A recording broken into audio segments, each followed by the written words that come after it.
Lanska, si e shihni qëndrimin e komisioneres në lidhje me ecurinë e Shqipërisë, për nga ana tjetër edhe gjetjet e raportit për zgjedhjet e fundit, por jo vetëm?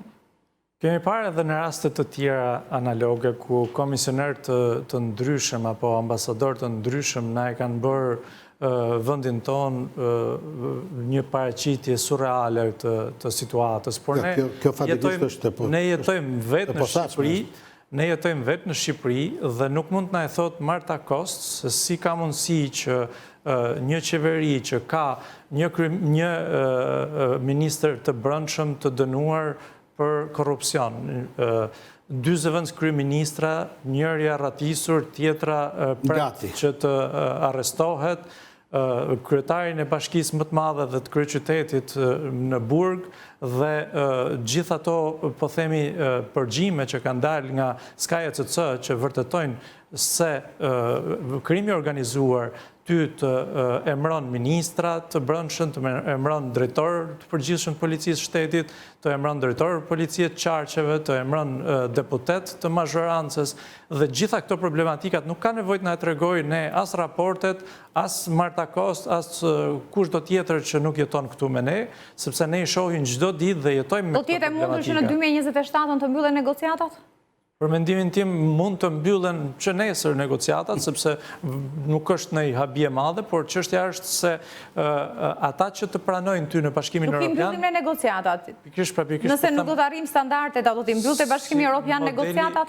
Modelet të tilla që dalin edhe... Ne mund negociojmë kohën, por jo standardet edhe atë çka përmban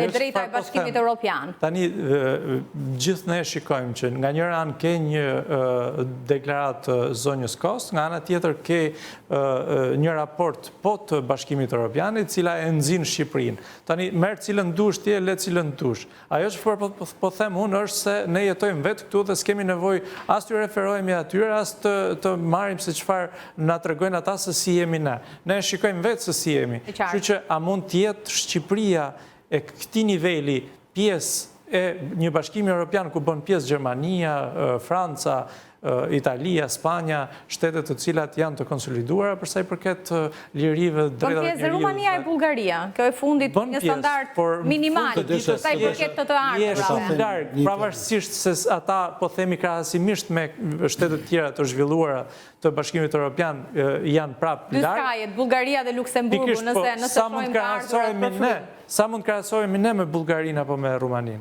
Mirë, në këto minuta të fundit duhet të ndalem pak tek Ilir Meta, ish presidenti, procesi i tij, një tjetër kërkesë është depozituar dhe regjistruar një ditë më parë, rekurs në gjykatën e lartë, kërkon lirinë e tij, kërkon ndryshimin e masës së sigurisë, prej më se një viti është në arrest në Burg. Janë përmbyllur hetimet edhe për Metën, sikundër ne e kemi përcjell, çështja është në duart e gjyqtarit të posaçëm, pra është kushqyrtimi paraprak që i bëhet të dosjes. Mund të lirohet Meta në këtë fazë, pra gjithmonë duke qenë se kanë përfunduar hetimet? Duket një mision i pamundur. Pra të ndryshojë masa e sigurisë, të lehtësohet masa. Duket një mision i pamundur, madje unë shikoj një kakofoni kërkesash, pra kemi pasi ka mbaruar të ritër gjyqësor në kuptimin e kërkimeve për ndryshimin e masës, pra nga po themi shkalla e parë, GKK-s në apel, gjykatë lartë më pas ka shfrytzuar gjitha afatet. Jo vetëm, rifillohet me zëvendësim masa sigurie, edhe kjo i kalon, po themi, gjitha stadet e gjykimit. Besoj që është një gjë e pamundur, pra ka ndryshuar apo jo kushtet.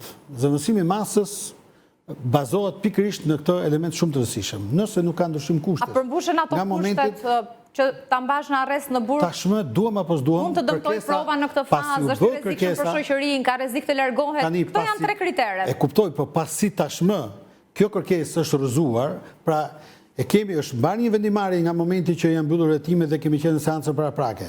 Dhe është rrëzuar kjo kërkesë dhe vazhdohet, besoj që do jetë po në tjetër linjë, po themi edhe gjykata e lartë. Kështu që unë besoj që tashmë vetëm gjë që duhet të fokusohet për mendimin tim.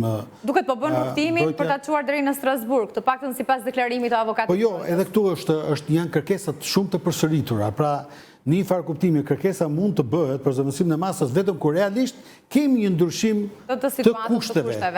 Sepse përndryshe është e pamundur. Si mendoni?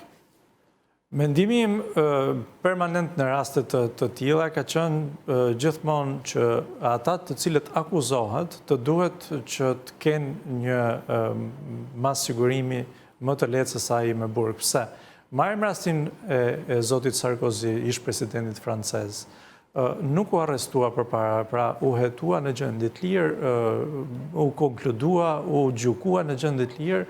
Mbasi u dha vendimi për të kryer një dënim të merituar sipas vendimit të gjykatës, ai shkoi në burg. Nuk besoj që nivelet të tilla si ish president apo ish kryeministra apo ish ministra do t'i shmangeshin, po themi, dënimit të dhënë. Rast pas rasti, Ametaj për shembull mori arratin.